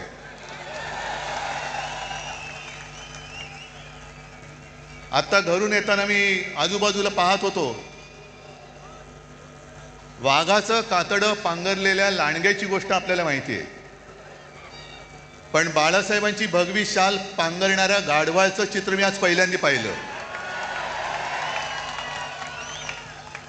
गाढवावरती किती शाली टाका, गाढव ते गाढवच. आणि जसं आता संजय राऊत यांनी उल्लेख केला, अमित शहांचा जोड्याचा भार वाहणारे गाढव. जाऊ द्या, त्यांना जोडे लाख लाभोत. जनता पण मारणारे एक दिवस, तो दिवस पण काही लांब नाहीये. आज मुद्दामून ही सभा हा मेळावा अनेक जण सांगत होते की कसा घेणार. म्हटलं जसा नेहमी घेतो तसाच घेणार. आणि आजपर्यंत जेवढा जसा मोठा मेळावा झाला त्याहीपेक्षा मोठा मेळावा आज होणार. मला माहिती आहे सगळीकडे चिखल झालेला आहे. याचं कारण कमळाबाई. आता तुम्ही म्हणाल पावसाचा आणि कमळाबाईचा काय संबंध. पण कमळाबाईच्या कारभाराने कमळाबाईंनी स्वतःची कमळं फुलवून घेतलेत, पण जनतेच्या आयुष्याचा चिखल करून टाकलेला आहे. आणि अंबादास, तुम्ही शेतकऱ्यांचा विषय पूर्ण मांडलात. जी हालत शेतकऱ्यांची झाले त्याची थोडीशी चुणूक आपल्याला येईल या पावसात भिजताना आणि चिखलात बसल्यावरती. घरादाराचं संपूर्णपणे चिखल झालेलं आहे त्यांच्या. शेतकऱ्याची शेतजमीन तर वाहून गेलीच, पण घरादारामध्ये सुद्धा चिखल घुसलेला आहे. राहायचं कुठे. शेतकरी जो आपल्याला अन्नधान्य देतो, 2 घास देतो, तो शेतकरी आज विचारतोय की आम्ही खायचं काय. ही अशी परिस्थिती यापूर्वी कधी आलेली नव्हती. हे एवढं मोठं संकट. आजपर्यंत मराठवाडा हा अवर्षणग्रस्त होता, आता तिकडे अतिवृष्टी झालेली आहे. अतिवृष्टी म्हणजे आपत्तीग्रस्त. आणि मी तुम्हाला सगळ्यांना आवाहन करतोय, सर्व शिवसैनिकांना आवाहन करतोय, हे संकट फार मोठं आहे. जसं लिंबाळा गावला भूकंप झाला होता आणि शिवसेनेने एक गाव आपण दत्तक घेतलं होतं. राऊते साहेब तुम्ही होतात, खैरे साहेब होते. आपण अर्थात आपल्याकडे सरकार नाहीये, पण जी काय करता येईल ती फुलाची पाकळी ही मराठवाड्याच्या शेतकऱ्यासाठी आणि उद्ध्वस्त झालेल्या नागरिकांसाठी देऊ. अगदी मोठी बाग जरी नाही तरी काही जणांच्या आयुष्यात एखादं फुल जरी आपण फुलवू शकलो तरी मी म्हणेन आपल्या आयुष्याचं सार्थक झालं. हे करायला पाहिजे. कारण आजचे जे मुख्यमंत्री आहेत, मी काल मुद्दामून प्रेस कॉन्फरन्स घेतली. माणसं कशी बदलतात बघा. आपलं राज्य होतं तेव्हा हेच बोंबलत फिरत होते, ओला दुष्काळ जाहीर करा. आणि आता ते मुख्यमंत्री झाल्यानंतर बोलतायत की ओला दुष्काळी संज्ञाच नाहीये. नसेल, पण जनता संकटात आहे. खड्ड्यात घाला तुमच्या संज्ञा, पण त्यांना पहिले मदत द्या. मी कालही बोललोय, आधीही बोललोय, आजही परत बोलतोय की सगळे निकष बाजूला ठेवा आणि ज्यांचं नुकसान झाले त्या शेतकऱ्यांना हेक्टरी 50,000 रुपये मदत ही केलीच पाहिजे. ज्याप्रमाणे आपलं सरकार होतं तेव्हा मी कोणीही न मागता, कोणताही निकष न लावता शेतकऱ्यांची कर्जमुक्ती केली होती. काय निकष होते तेव्हा, पण माझं कर्तव्य म्हणून मी ते केलं होतं. आणि निवडणुकीच्या तोंडावरती नाही तर एकमेव माझं अधिवेशन जे झालं होतं मुख्यमंत्री म्हणून नागपूरला, त्या पहिल्या नागपूरच्या अधिवेशनात मी कर्जमुक्ती जाहीर केली आणि कालबद्ध स्वरूपात ती पूर्ण करून दाखवली होती. तशी तुम्ही कर्जमुक्ती करा.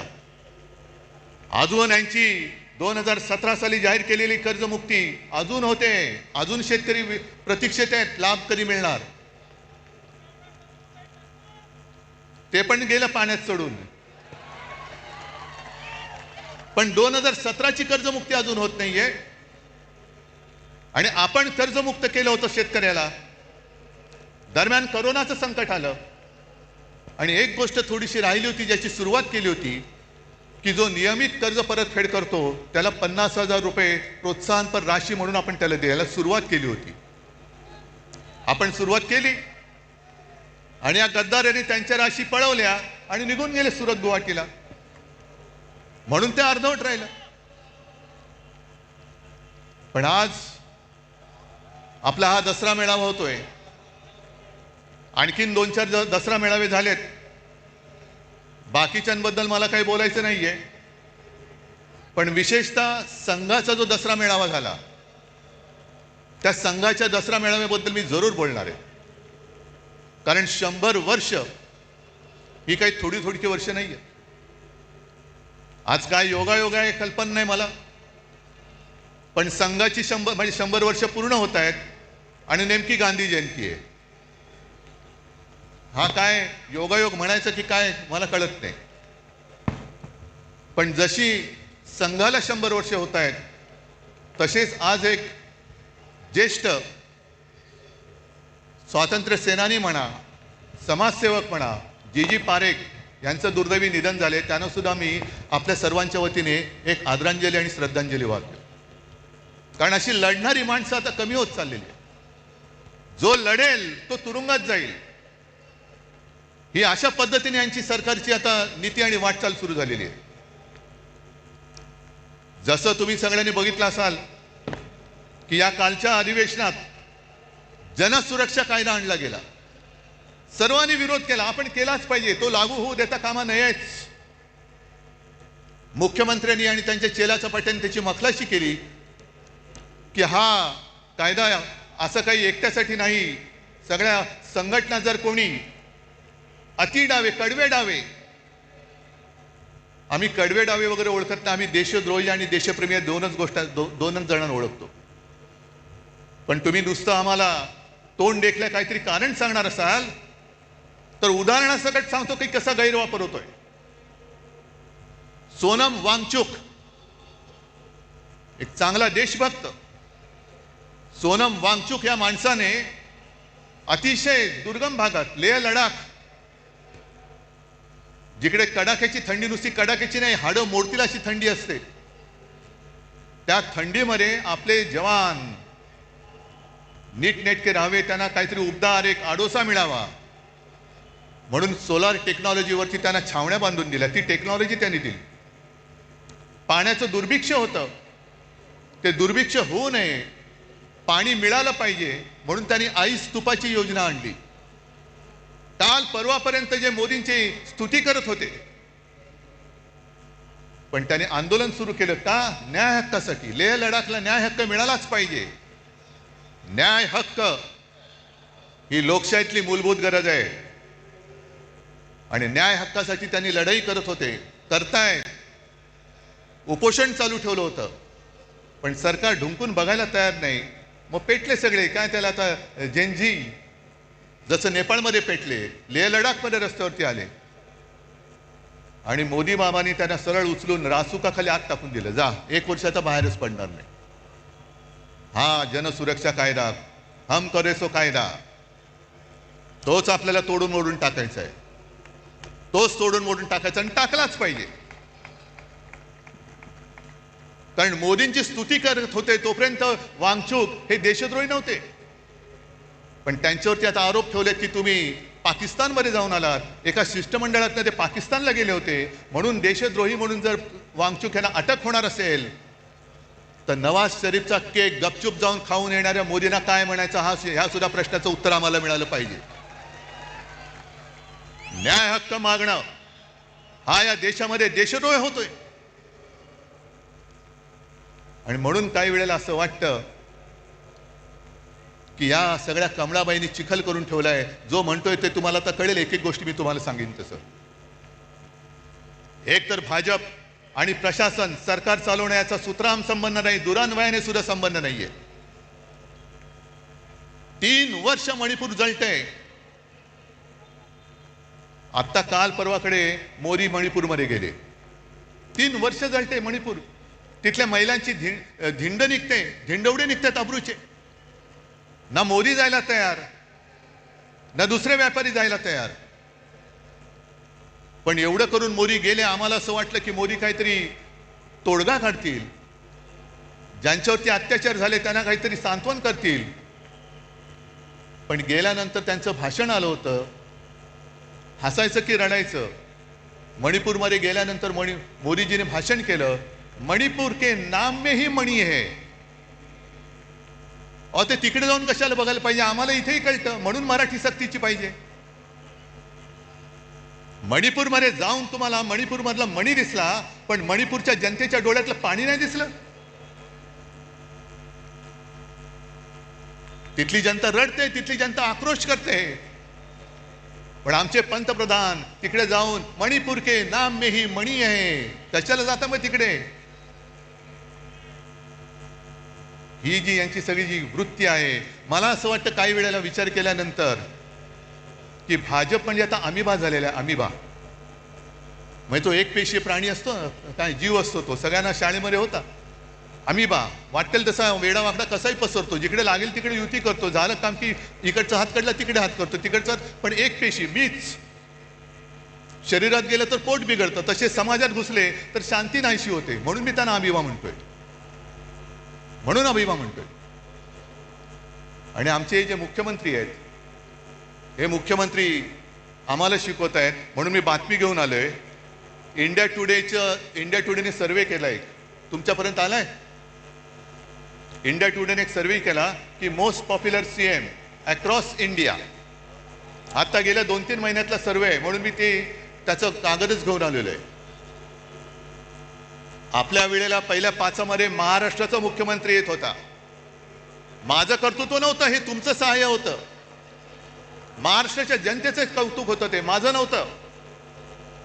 पण आज जो हा सर्वे झालेला आहे, आलेला आहे, त्याच्यामध्ये सगळ्यात पॉप्युलर उत्तर प्रदेशचे मुख्यमंत्री योगी, नंबर 1, 2 ममता, 3 चंद्रबाबू, 4 नितीश कुमार, त्याच्यानंतर स्टॅलिन, नंतर काय ते पिनारवी विजयन, मग रेवंथा रेड्डी, मोहन यादव, हेमंता विश्वकर्मा शर्मा आणि 10व्या ह्याच्यावरती आमचे मुख्यमंत्री देवेंद्र फडणवीस. नशीब 10वे नाही तर फडणवीस म्हणून 20वे आले असते. अहो येणार कसे? सगळी बजवचपुरी करून ठेवलेली आहे. काय केलं काय तुम्ही आजपर्यंत? आज सुद्धा बातमी आली की कुठल्या एका अधिकाऱ्याच्या ऑफिसमध्ये धाड टाकली, अधिकाऱ्याला पकडला रंगेहात. वसई विरारच्या महापालिकेच्या आयुक्ताला पकडलं होतं. अधिकारी पकडले जात आहेत, पण मंत्री राजरोस बॅगा उड्या टाकून खोलीमध्ये बिनधास्त बसलेले आहेत. त्यांना यांना हात लावायची हिंमत होत नाहीये. मंत्र्यांच्या नावाने दारूचे परवाने दिले जात आहेत. आईच्या नावाने, पत्नीच्या नावाने डान्स बार काढले जात आहेत. पुरावे सादर केले, विधिमंडळात सादर केले, तरी सुद्धा देवेंद्र फडणवीस त्या मंत्र्यांना समज देऊन सोडून देत आहेत. हे बरं नाही, पुढच्या वेळेला पुरावा दिसता कामा नये. हे तुमचं राज्य, हा तुमचा कारभार. आणि म्हणून मला RSS मोहन भागवत यांना विचारायचे काही प्रश्न. हे मी प्रश्न लिहून आणलेले, पण आता याचे कागद ओले झालेत आहेत तरी. कारण आता निवडणुका येत आहेत. मुंबई महापालिकेची निवडणूक आहे. निवडणूक तुम्ही लावाच, जनता वाटच बघते. आज येताना सुद्धा मुंबईच्या रस्त्याची झालेली चाळण हे सगळेजण बघतायत, अख्खी मुंबई भोगते. जरा कुठे पाऊस झाल्यानंतर तुंबणारी मुंबई, तुम्ही ते मेट्रो आणि मोनो चालू ठेवण्याच्या ऐवजी मुंबईमध्ये आता बोट सेवा सुरू करा. मेट्रोचं स्टेशन तुंबतंय, मोनोरेल लटकते, खड्डे पडतायत, ट्रॅफिक वाढतोय. आणि हे आपले महापालिकेत भाजपचा महापौर झालाच पाहिजे म्हणून बोंबलून हे पुन्हा दिल्लीला जातात अमित शहा. आणि मग जशा निवडणुका जवळ येत आहेत तसतसे आता भाजपवाले यांना दुसरा उद्योग नाही, हे पुन्हा हिंदू मुस्लिम करायला लागलेले आहेत. असतील इकडे सुद्धा मुसलमान आले असतील, येऊ द्यात. कारण शिवसेना प्रमुखांनी सांगितलेलं आहे या देशामध्ये धर्म कोणताही असू शकतो, आम्ही हिंदू आहोत. कोणी मुसलमान आहेत, कोणी ख्रिश्चन आहेत. धर्म कोणाचा कोणताही असला तरी राष्ट्र धर्म हा एकच असला पाहिजे, तो म्हणजे आपला हिंदुस्थान. धर्म आपल्या घरामध्ये ठेवा, पण घराच्या बाहेर जेव्हा आम्ही पडतो तेव्हा आमचा देश हाच माझा धर्म, ही शिवसेना प्रमुखांची शिकवण आहे. आणि तुमचं काय हिंदुत्व? म्हणून मला मोहन भागवतांना विचारायचंय, आणि जे भाजपवाले आमच्या अंगावरती येत आहेत की ह्यानी मुंबई जिंकले तर खान महापौर होईल. अरे तुम्ही मुंबई जिंकू शकत नाही तर त्या अदानीच्या चरणावरती मुंबई तुम्ही समर्पयामी करून देऊन टाकाल. जानवं घालाल, शेंडी ठेवाल आणि अदानी नाम समर्पयामी. ही काय व्यापारी म्हणून तुम्ही इकडे मुंबईकडे बघताय, आम्ही आमचा जीव म्हणून मुंबईकडे बघतो आहोत. आणि आम्हाला जर का हिंदुत्व शिकवण्याचा प्रयत्न करत असाल तर पहिला आम्ही भाजपला परत सांगतो, तुमच्या फडक्यावरचा हिरवा रंग काढून टाका आणि मग आमच्याशी हिंदुत्वाच्या गप्पा करा.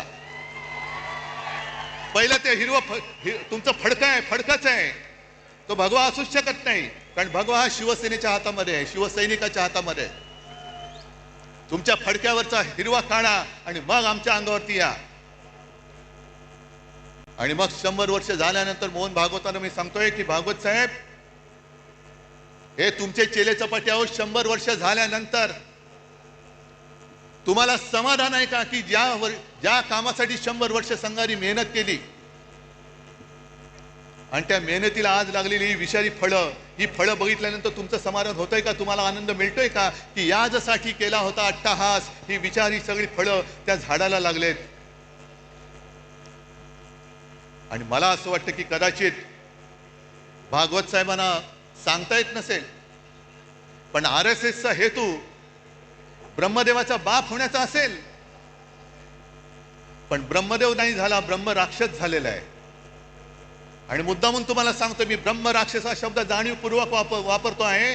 सगळ्यांनी घरी जाताना गुगलवरती ब्रह्म राक्षस या शब्दाचा अर्थ बघा. आमच्या अंगावरती हिंदुत्व म्हणून येताना मोहन भागवतांनी जे सांगितले, गेले काही वर्षातली त्यांची वाक्य आहेत. मुस्लिमों को लेकर RSS चीफ मोहन भागवत की बैठक में लिया गया बड़ा निर्णय, अब घर घर पहुंचेगी टीम. RSS प्रमुख मोहन भागवत ने दिल्ली में मुस्लिम धर्मगुरुओं के साथ बैठक की, जिसका उद्देश्य हिंदू और मुसलमानों के बीच की दूरी को कम करना है. पिछले 3 वर्षों से भागवत इस दिशा में सक्रिय है, मदरसों का दौरा कर रहे हैं और मुस्लिम नेताओं से मिल रहे हैं. हे जे बेंबीच्या देठापासून ओरडणारे भाजपडे आहेत त्यांना विचारतोय, मोहन भागवतांनी हिंदुत्व सोडले बोलण्याची हिंमत आहे का तुमची? आहे हिंमत? आणि हे एवढ्यापुरतं थांबलेलं नाहीये. या बातम्या ज्या आहेत, 2022 ची बातमी एक आहे की मोहन भागवत यांनी मशिदीला भेट दिल्यानंतर त्यांचे मुसलमानांचे जे सर्वोच्च नेते आहेत उमर अहमद इलियासी यांनी त्यांचा राष्ट्रपिता म्हणून उल्लेख केला.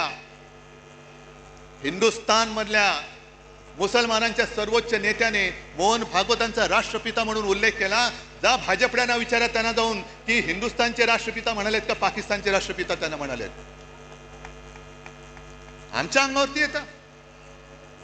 अरे तुम्हाला लाज लज्जा शरम काय आहे की नाही? एक तर काहीतरी ठरवा. आम्ही जे बोललो ते एवढ्यासाठी बोललो, ना आकार ना उकार ना ध्येय ना धोरण, कसाही वावरतोय, कसाही वाढतोय, कसाही पसरतोय.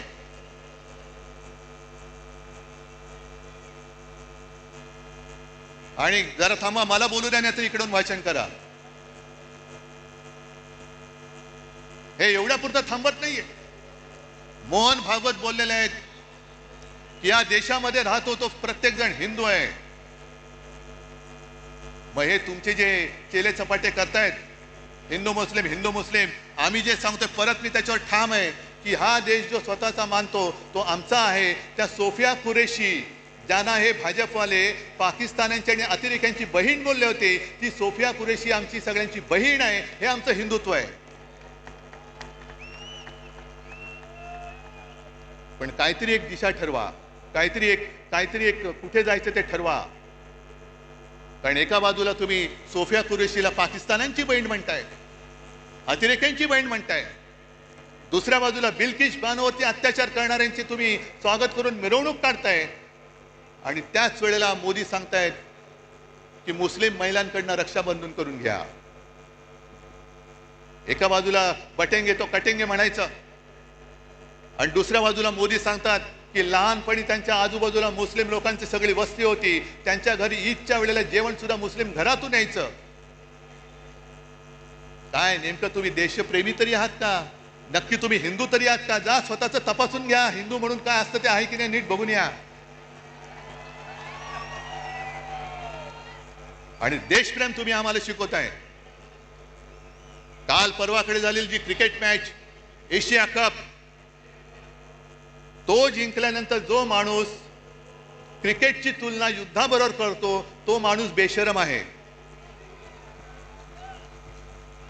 क्रिकेट आणि पाकिस्तान बरोबर कशाला थोतांड केली तुम्ही? ऑपरेशन सिंदूर तुम्हीच आम्हाला सांगितलं ना की पहलगाम मध्ये धर्म बघून, धर्म विचारून गोळ्या घातल्या. हिंदू आहे घाल गोळी, हिंदू आहे घाल गोळी. मग एक तर तुमचं सरकार तिकडे 10 वर्ष बसले, तुमच्या देशामध्ये हिंदू सुरक्षित नाहीये. या देशामध्ये हिंदू धर्म विचारून गोळ्या घालणाऱ्या अतिरेक्यांच्या देशाबरोबर तुम्ही क्रिकेट खेळता. म्हणजे बाप देशप्रेमाचं नाटक करतो, ढोंग करतो, आणि पोरगा क्रिकेट खेळतो. ही तुमची घराणेशाही. एका बाजूला तुमची नाचलेली कुजलेली सडकी ढोंगी घराणेशाही, आणि दुसऱ्या बाजूला आमच्या ठाकरेंची घराण्याची परंपरा, ठाकरेंची घराणेशाही, ज्याचा मला अभिमान आहे. कशाला घराणेशाही बद्दल बोलता? आणि म्हणूनच तुम्ही किती जरी प्रयत्न केले तरी ही तुफान गर्दी, पाऊस पडतोय. आम्ही खुर्च्या बुडाखाली घेऊन बसणारी माणसं नाही आहेत. इकडे तर बघा, खुर्ची असली काय नसली काय, खुर्ची आम्ही घेतो डोक्यावरती.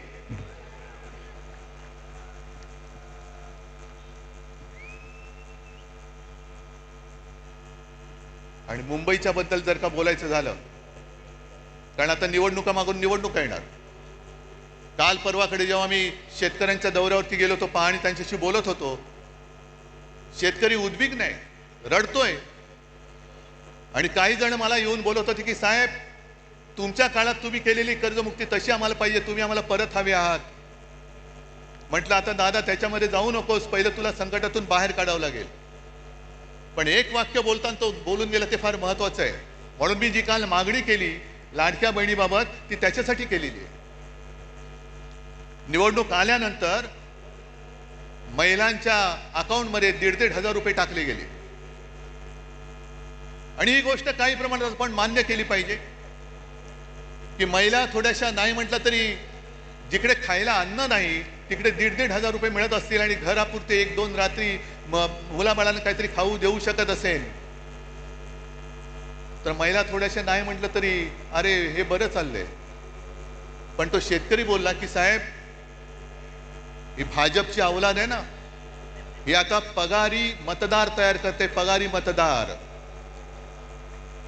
आपल्याला महाराष्ट्राने ठरवायचंय की आपण भाजपचे पगारी मतदार होणार की स्वाभिमानी मतदार व्हायचंय, हे आता तमाम महिलांनी ठरवायचंय. कारण पंतप्रधान तिकडे बसलेत, आज माझी अशी अपेक्षा होती की सर्व कामं रद्द करून एक फुल आणि 2 हाफ जे आपल्याकडे आहेत, मुख्यमंत्री आणि 2 उपमुख्यमंत्री हे तिकडे दिल्लीत जाऊन बसायला पाहिजे होते की माझा महाराष्ट्र आज बुडतोय, अतिवृष्टीमध्ये भिजून चाललाय, जीवन उद्ध्वस्त झालेलं आहे. सगळे निकष बाजूला ठेवून केंद्राकडनं आम्हाला भरघोस मदत द्या, 10,000, 20,000, 25,000 कोटी रुपये आम्हाला द्या. पण पंतप्रधानांना प्रस्ताव पाहिजे. देवेंद्र फडणवीसांचा अभ्यास सुरू आहे. अभ्यास होईपर्यंत त्यांना माहिती आहे की लोक विसरून जातात. जरा थोडंसं काहीतरी हातावर टिकवलं की निवडणुका आपण पार पाडू, मग काय बसले बोंबलत. बिहारमध्ये निवडणुकांच्या तोंडावरती पंतप्रधान तिथल्या महिलांच्या अकाउंटमध्ये 10,000 रुपये त्यांनी टाकलेत. जवळपास किती? 10,000 कोटी रुपये. 10,000 कोटी काय प्रस्ताव आला होता बिहारमधून? तिकडे निवडणुका असल्यानंतर प्रस्तावाची गरज नाही. तुम्हाला मतं विकत घेण्यासाठी तुमच्याकडे पैसे आहेत, पण उद्ध्वस्त झालेल्या महाराष्ट्रासाठी द्यायला तुमच्याकडे पैसे नाहीत. हा माझा जाहीर आरोप आहे. गेल्या निवडणुकीत सुद्धा मोदी तिकडे गेले होते आणि लिलाव केला. बिहार के लिए मैं पैकेज देना चाहता हूं, कितना दे दूं?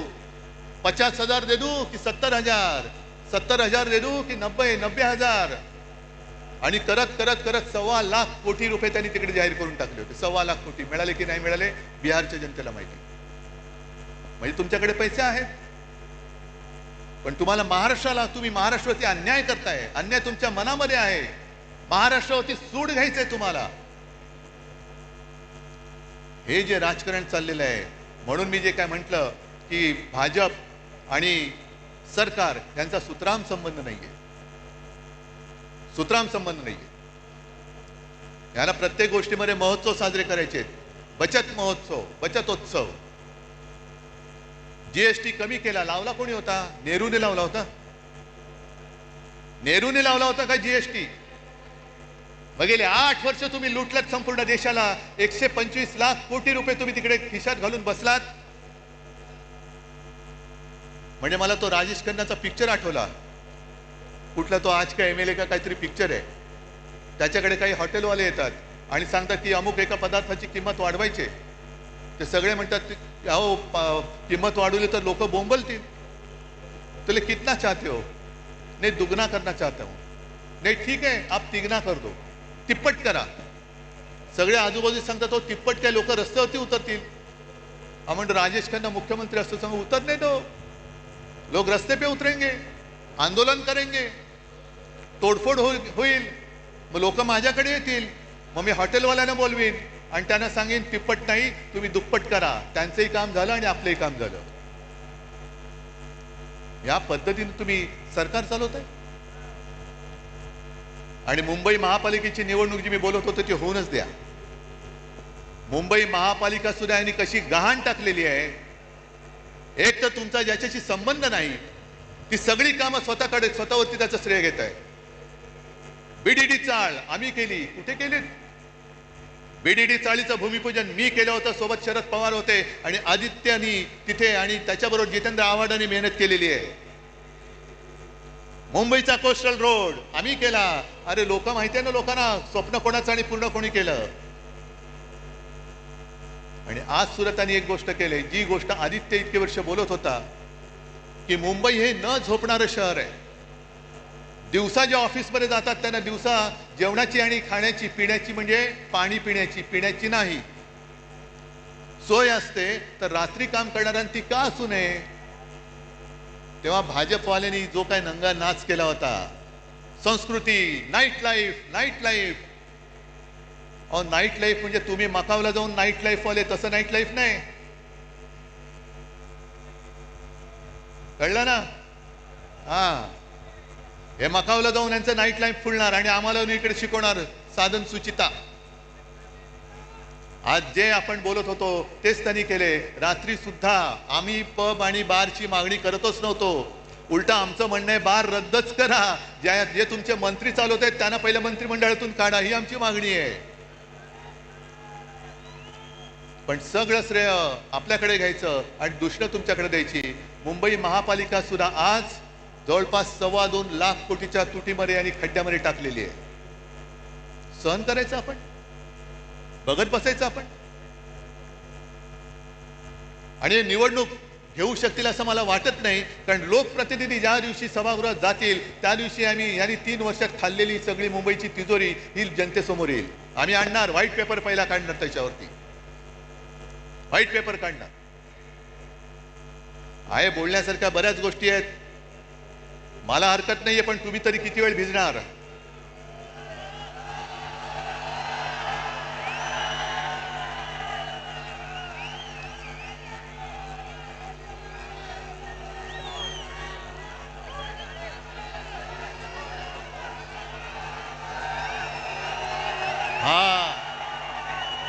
हा सैनिक, हा शिवसैनिक,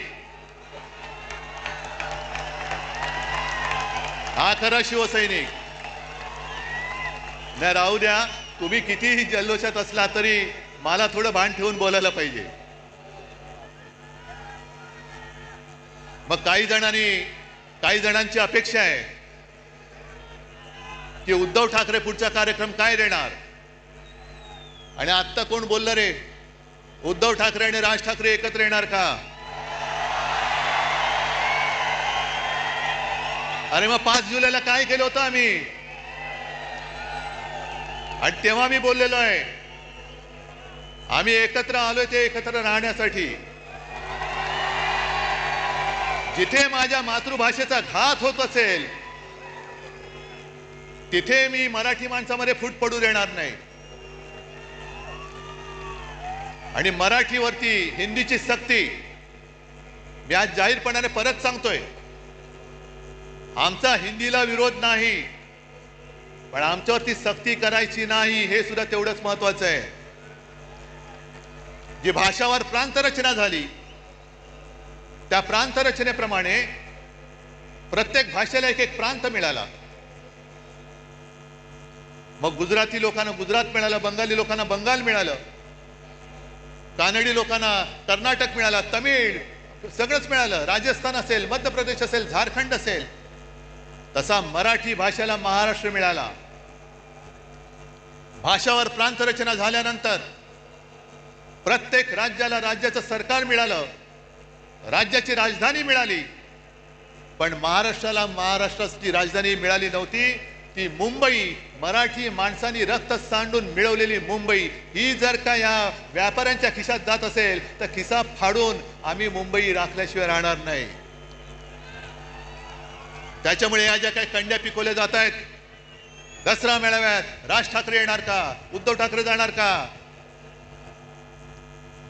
त्या सगळ्या मराठी द्वेष्टांना सांगतोय की तुम्ही आमच्या मराठीला हात लावून बघा, हिंमत असेल तर हात लावून बघा, हात जागेवर ठेवणार नाही.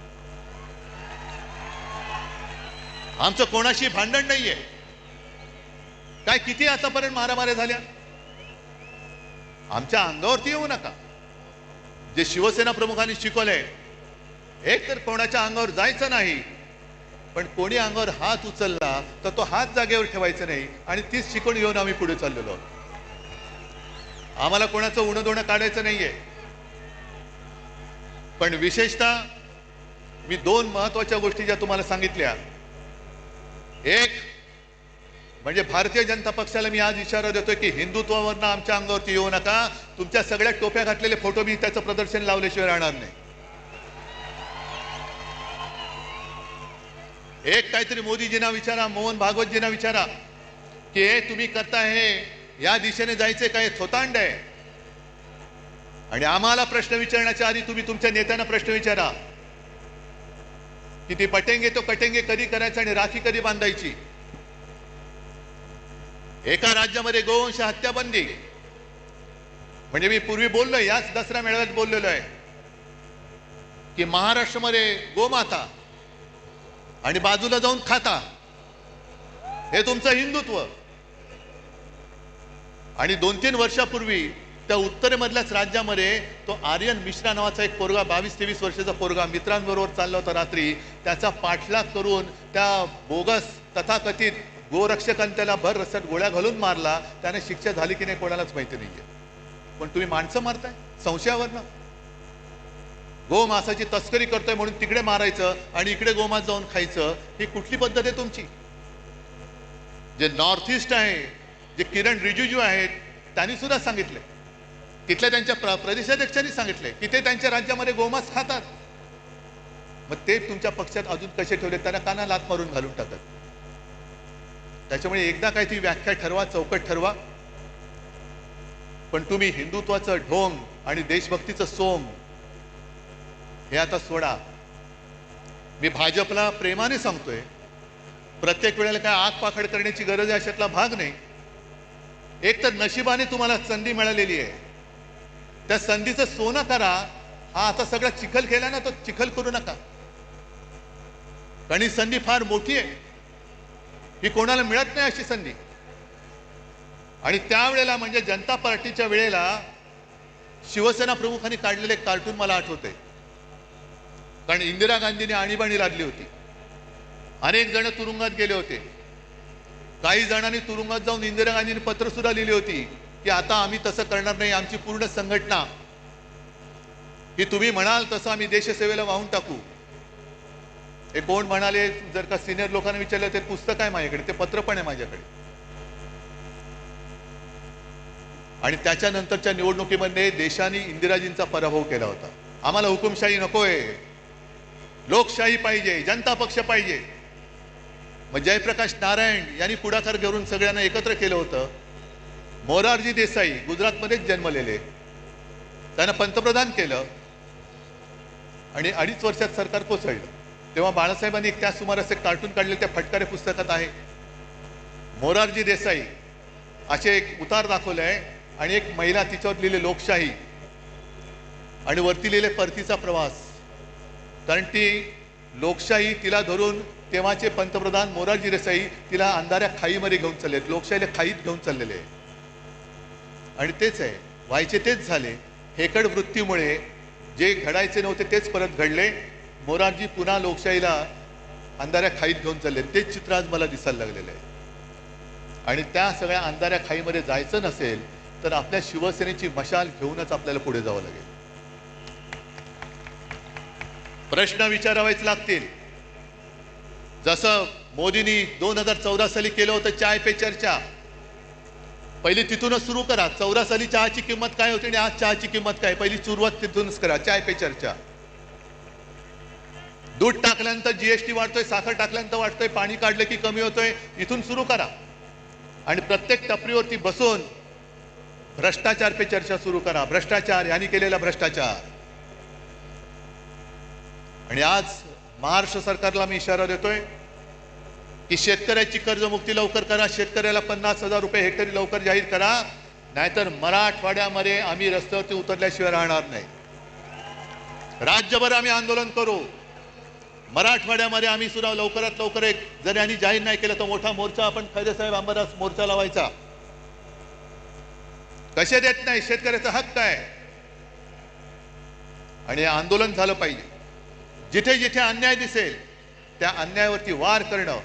आणि मी तर म्हणेन कार्यक्रम काय, ह्या ज्या काही तुम्हाला मी थोडक्यात गोष्टी सांगितल्या की देशात जे अंधभक्त झालेले आहेत त्या अंधभक्तांच्या डोळ्यावरची पट्टी काढणं आणि देशभक्ती खरी काय आहे, हिंदुत्व खरं काय आहे हे दाखवून देणं, हाच एक आपल्या ह्याच्या पुढे कार्यक्रम.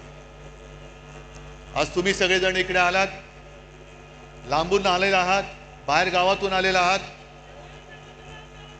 सांभाळून जा, सुखरूप जा. आणि हातामधला भगवा, हा भगवा हाच पाहिजे. याच्यावरती निशाणी, आपली निशाणीचं चिन्ह दुसरं ठेवा, पण भगवा हा शिवरायाचा भगवा. हा भगवा डौलाने फडकत लोकांना वाटलं पाहिजे, अरे माझा रक्षण करता हा बाळासाहेबांचा शिवसैनिक आहे. भगवी शाल पांघरलेला गाढव होऊ शकत नाही, कदापि होऊ शकत नाही. बस सगळ्यांना धन्यवाद देतो. आणि असंच प्रेम, असेच आशीर्वाद कायम पाठीशी असू द्या. धन्यवाद. जय हिंद, जय महाराष्ट्र. धन्यवाद साहेब. सर्व शिवसैनिकांना विनंती आहे, राष्ट्रगीताने नंतर सांगता होणार आहे, पण तत्पूर्वी कोणीही जाऊ नये, कारण रावण दहन सुद्धा काही वेळात होणार आहे. पण तत्पूर्वी विभागाकडून, विभागाच्या वतीने साहेबांचा सत्कार होत आहे.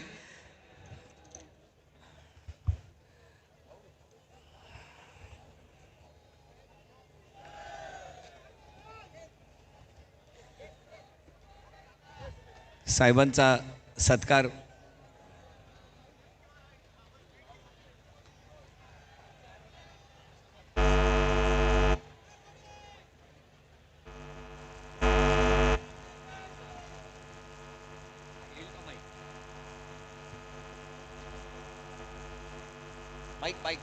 माईक दे.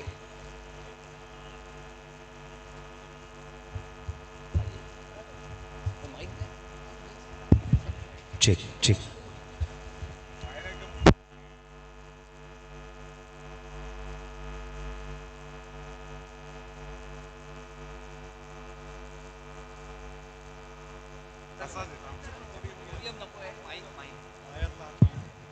नाही, एक गोष्ट सांगायची राहिली की प्रथेप्रमाणे दरवर्षी आपण आपल्या मेळाव्यानंतर रावणाचं दहन करतो. यावर्षीचा रावण जरा बघा. यावर्षीचा रावण या सरकारच्या कारभाराचं प्रतीक आहे. कारण रावणाला 10 डोकी होती. या सरकारचा बिंडोक कारभार बघितल्यानंतर रावणाला आपल्या डोकंच ठेवलेलं नाहीये. असा बिंडोक रावण यावेळेला आपल्याला जाळायचा आहे.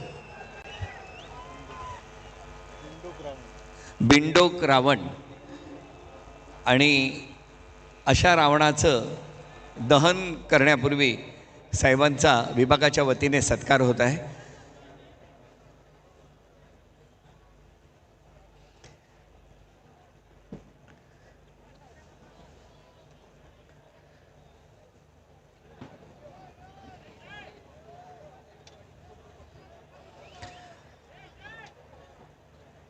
सत्कारानंतर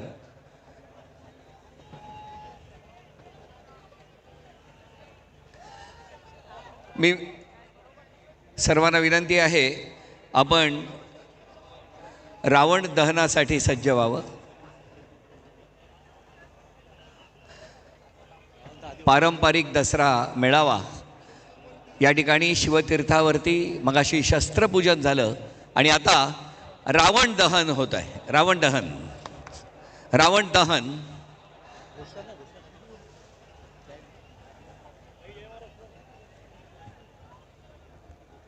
बिन डोक्याचा रावण आणि त्याचं दहन होत आहे.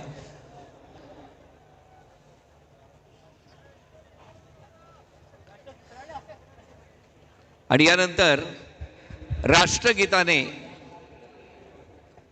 सर्वांना विनंती आहे, राष्ट्रगीतासाठी उभं राहावं.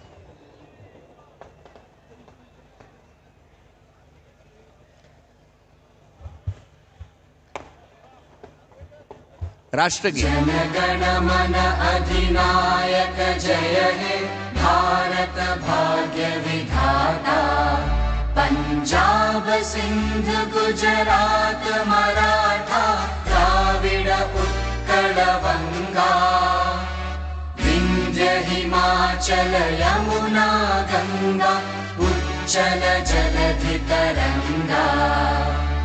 तव शुभ नामे जागे तव शुभ आशीष मांगे. गाहे तव जय गाथा. जनगण मंगलदायक जय हे भारत भाग्य विधाता. जय हे जय हे जय हे जय जय जय जय हे. भारत माता की. भारत माता की. सर्व शिवसैनिकांना विनंती आहे, व्यवस्थित सुरक्षित आपापल्या घरी जा. आपणा सर्वांना पुन्हा एकदा विजयादशमीच्या मनापासून शुभेच्छा. धन्यवाद.